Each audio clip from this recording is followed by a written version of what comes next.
Une année assez particulière, liée au contexte que nous connaissons tous, le contexte préélectoral et électoral, politique très tendu, alors qui a fait qu'en réalité, nous n'avions pas pu faire grand-chose.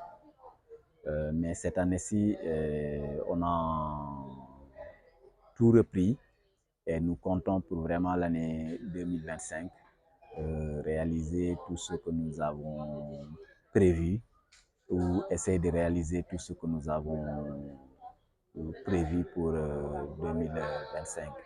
Alors pour cela, il est ressorti beaucoup de points prioritaires, notamment sur le plan de la planification stratégique et spatiale, avec le point central qui est le point de le plan d'occupation des sols, mais également la révision du plan communal de développement de la commune de Kafountine pour intégrer des éléments qui sont aujourd'hui très capitaux, fondamentaux, notamment les aspects liés au changement climatique.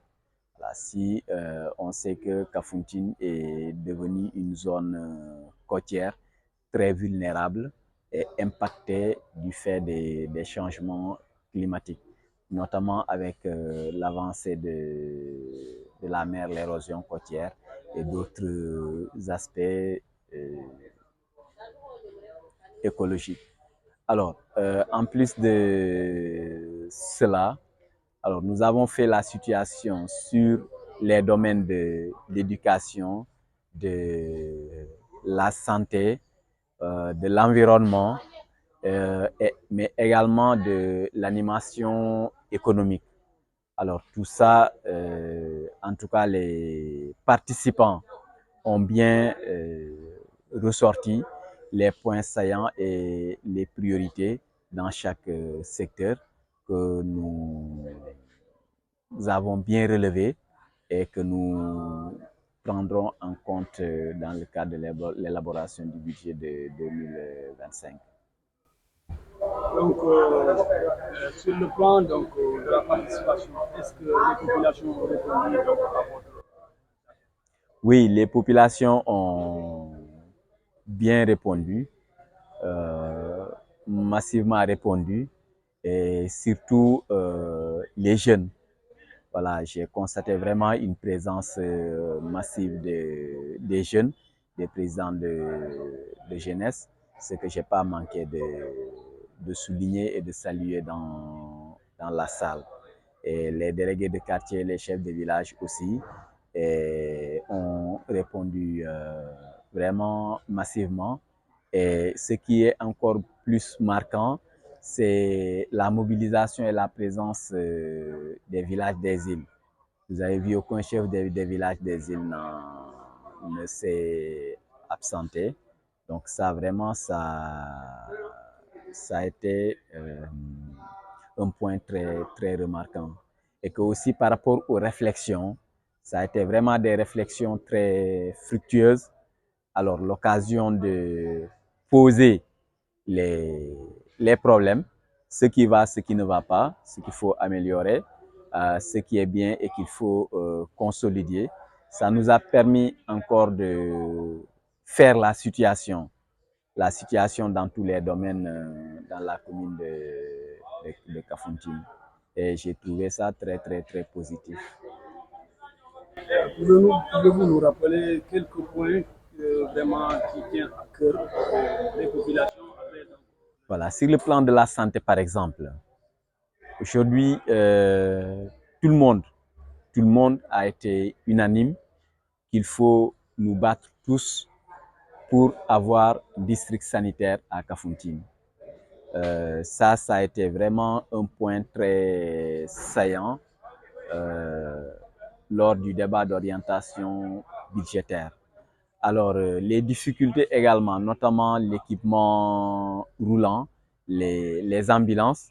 Alors, nous avons eu à annoncer de bonnes nouvelles avec l'octroi d'une pirogue ambulance des îles du Bliss Kassa et bientôt, le 23 prochain novembre, la réception de l'ambulance de Kafountine et de l'ambulance d'Abenne.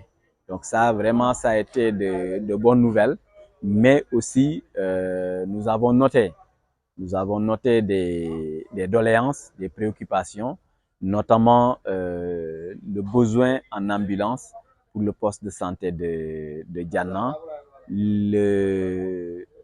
l'équipement de la maternité de Colomba et la clôture de la maternité et du poste de la case de santé de Colomba, l'achèvement et l'équipement du poste de santé d'Alvadar, entre autres préoccupations, et aussi l'achèvement et l'équipement de la case de santé de Kailo.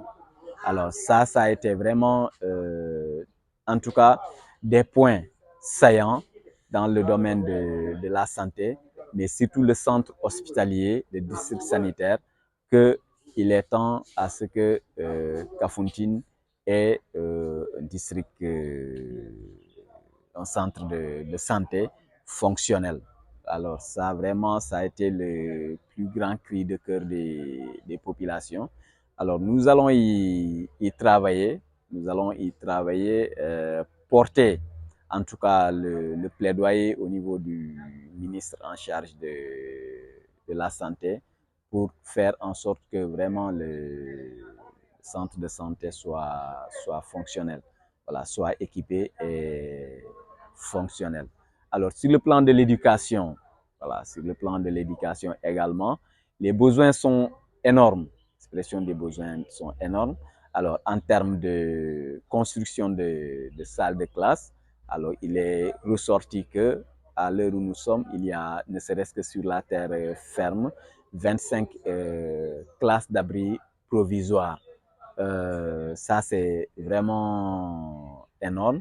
Alors, il est ressorti également en tout cas, la réhabilitation de beaucoup de salles de classe, que ce soit toiture et autres, et également l'expression de besoins en table-banc. Alors, ce qui est ressorti, au minimum, il y a un besoin de 400 tables-bancs. Alors, ça, c'est une préoccupation majeure dans le domaine de l'éducation. Voilà. En plus des murs de clôture des établissements, où, par exemple, en tout cas, la plupart des établissements n'ont pas de murs de protection de culture. Alors, ne serait-ce que c'est des points comme ça dans le domaine de l'éducation. Alors, dans le domaine de l'environnement également. Alors, la préoccupation ou sinon le besoin de matérialiser le concept Kafountine, commune durable, propre et zéro déchet, avec la gestion des déchets. Là aussi, à l'unanimité, tout le monde a accepté que c'est une question qu'il faut prendre maintenant à bras le corps. Alors la bonne nouvelle est que, en plus du dispositif et du matériel déjà disponible ici au niveau de la mairie, de la municipalité, alors il y a une perspective heureuse de collaboration avec la Sonaged qui viendra renforcer le dispositif pour que vraiment on réussisse à maîtriser en tout cas la gestion des déchets dans la commune de Kafountine. mais également à offrir un cadre de vie attractif et viable au niveau des quartiers et au niveau des villages. Là aussi, c'est un défi majeur que nous comptons en tout cas relever en mettant à contribution tous les quartiers. C'est pourquoi également il est ressorti la mise en place d'un prix du quartier le plus propre, du quartier qui offre le meilleur cadre de vie, qu'on puisse vraiment matérialiser le concept Kafountine comme commune durable, propre et zéro déchet. Et l'autre aspect sur l'animation économique dans la commune, et surtout la question, la problématique de l'emploi des jeunes. Alors là également, nous avons mis en place un guichet de l'emploi. Le guichet de l'emploi n'est pas un cadre où on doit offrir immédiatement ou directement de l'emploi aux jeunes, mais c'est un cadre d'accompagnement et d'orientation des jeunes en quête d'emploi ou des travailleurs en quête d'employés. Et également à accompagner les jeunes qui veulent évoluer dans l'entrepreneuriat, qui ont leur idée de projet ou qui veulent en tout cas renforcer leur activité dans l'entrepreneuriat.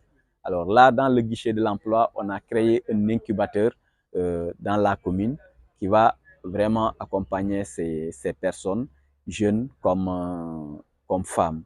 Là aussi, c'est vraiment un aspect très important qu'on a relevé lors du débat d'orientation budgétaire. Donc, pour ne pas vous tenir donc, assez longtemps, la journée a été très longue. Et qui dit débat d'orientation, donc, voilà, donc, un débat vraiment un peu pas facile à mener. Donc, quel est le sentiment qui vous anime actuellement donc, à la sortie de ce débat? Franchement, c'est un sentiment de satisfaction parce que exprimer les réalités ne veut pas dire critiquer ou vraiment mettre à mal. Non. Mais ça nous permet humblement de comprendre à quel niveau et à quel degré les gens, les besoins en tout cas de la commune et dans tous les secteurs. Alors ça nous permet d'avoir beaucoup plus conscience des réalités. Ça nous permet de prendre beaucoup plus conscience des manquements. Ça nous permet de prendre beaucoup plus conscience des défis à relever. Alors, comme je l'ai soulevé dans la salle, la réunion, alors tout ça, en résumé, c'est quoi? Nous nous rendons compte que l'ambition est là. Ce qu'on doit faire, tout est priorité partout dans tous les secteurs. Et l'image que je donne, nous avons 100 francs, mais c'est un besoin de 500 francs ou de 1000 francs qui se présente à nous. Qu'est-ce qu'il faut faire? Il faut ensemble gérer, même si tout est priorité, mais toujours est-il que il faut poser un acte, il faut faire quelque chose. Donc, on essaye de faire. Donc ça, vraiment, c'est un sentiment de satisfaction que j'ai et ça nous permet vraiment de bien comprendre et de bien mesurer avec humilité, en tout cas, la tâche qui reste ou sinon à faire dans la commune. Merci beaucoup. Merci. Avec quel mot allez-vous clôturer? Voilà, donc c'est d'appeler la population de la commune de Kafountine à se mobiliser davantage et à garder espoir du changement qui s'opère, des opportunités qui s'offrent à nous dans tous les secteurs d'activité, mais d'anticiper, de s'organiser pour saisir ces opportunités. Parce qu'il y a une réelle volonté aujourd'hui manifeste des autorités centrales, que ça soit au plus haut niveau de l'État, le président de la République, le Premier ministre et son gouvernement. Donc, l'espoir est encore permis pour que ici à Kafountine, ce que la mairie n'est pas à mesure de faire compte tenu de ses moyens limités, nous espérons que nous allons avoir maintenant une oreille attentive de l'État, des autorités centrales, que nous comptons accompagner réellement, parce que le développement de la Casamance ne peut s'opérer ça c'est ma conviction, dans la région de Ziguinchor, ne peut s'opérer en marge de la mise en valeur du potentiel qui est dans la commune de Kafountine. Tout le monde est d'accord que c'est le poumon économique de la région, que le potentiel, il est énorme, le potentiel qui est là, et qu'il faut juste une mise en valeur. Et je pense que nous y parviendrons tous. Et ce que je dis, et ça c'est mon intime conviction, que si on se met dans cette dynamique, on ne pourra plus à un moment ou à une époque dire qu'il n'y a pas de travail, mais c'est juste dire que je ne vais pas faire ou je ne peux pas faire ce travail. Mais les jeunes ou sinon les populations en activité ne manqueront pas d'activités économiques à faire en termes d'emploi. Ici, dans la commune de Kafountine, ça, j'y crois très fermement. C'est pourquoi je dis que l'espoir est permis. Merci. Merci beaucoup.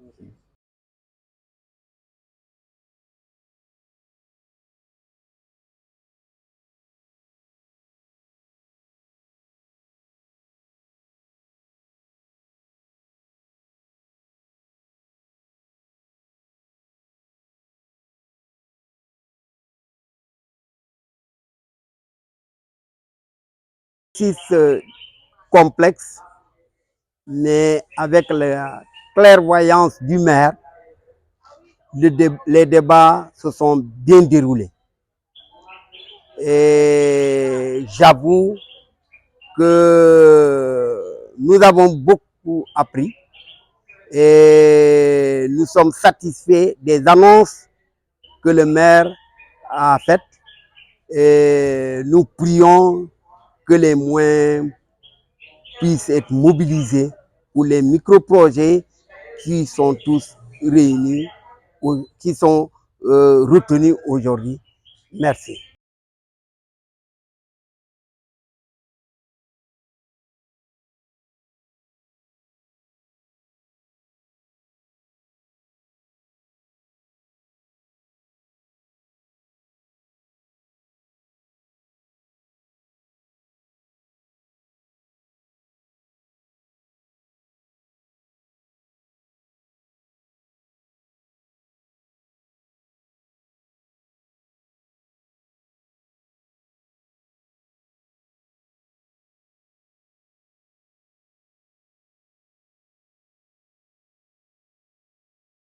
L'AMP, en tout cas, joue un rôle important dans cette commune.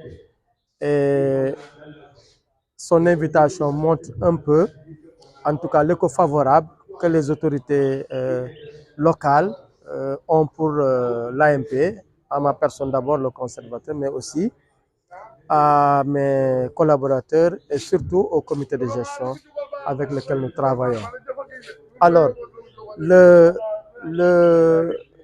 cette réunion nous a permis en tout cas de voir un peu que dans l'acte 3 de la décentralisation, c'est important, n'est-ce pas, de convier des populations issues en tout cas des 19 villages périphériques, hein, dont 14 des îles et 5 de la terre ferme, n'est-ce pas, de venir en tout cas répondre à l'appel du maire.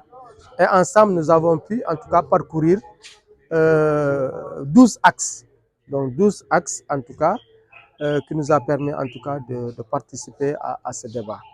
Et ce débat donc montre d'abord ce qui a été fait, ce qui a été réalisé par rapport au budget de 2024 et voir est-ce qu'il faut inscrire ces mêmes activités pour 2025 pour en tout cas des activités qui n'ont pas été réalisées. Et aussi ajouter d'autres activités ou actions qui peuvent être insérées dans le budget de 2025. Alors, vous, en tant qu'AMP, quel engagement avez-vous pris pour accompagner la mairie par rapport à tout ce qui a été? Voilà, donc je pense que nous avons donné en tout cas notre point de vue, participé à l'exposé du maire qui a présenté, n'est-ce pas, le cahier de charges de chaque axe. Et je pense que nous avons dit d'abord, par rapport à l'organisation, parce que vous voyez, depuis le matin, on nous a convoqués à 9h, maintenant on a commencé vers 10h, 10h30, et jusque-là, on n'a pas terminé. Donc, ça nous a pris toute la journée. Nous avons proposé, la prochaine fois, qu'il y ait d'abord une première journée de débat par secteur, que chaque secteur, n'est-ce pas, se retrouve, discute, n'est-ce pas, et note ses priorités par rapport à son secteur.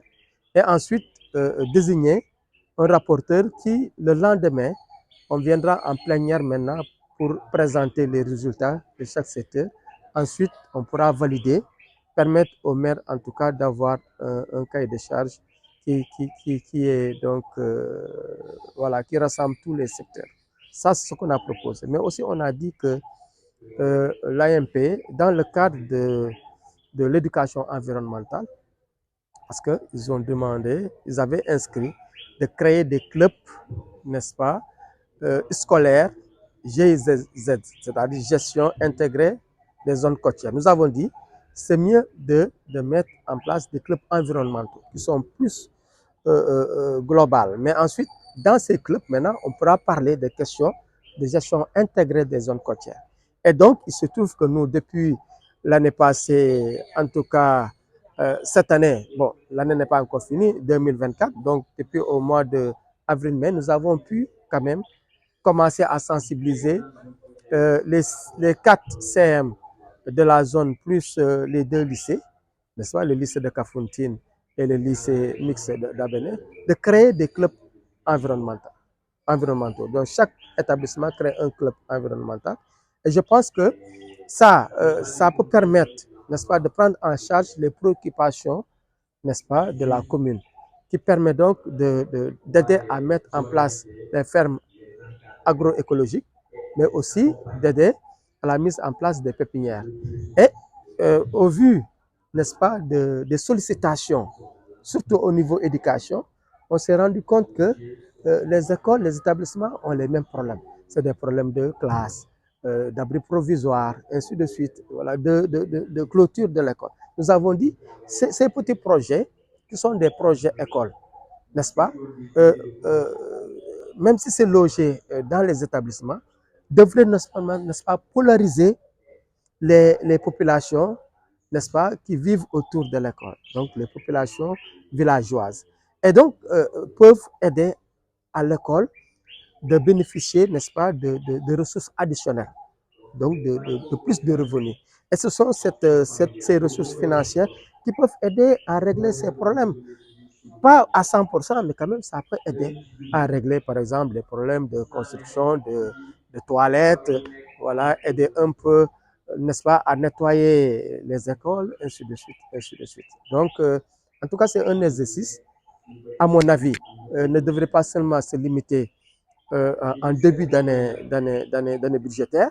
C'est-à-dire qu'une fois qu'on fait le travail, le maire devrait maintenant partager le résultat de cette journée.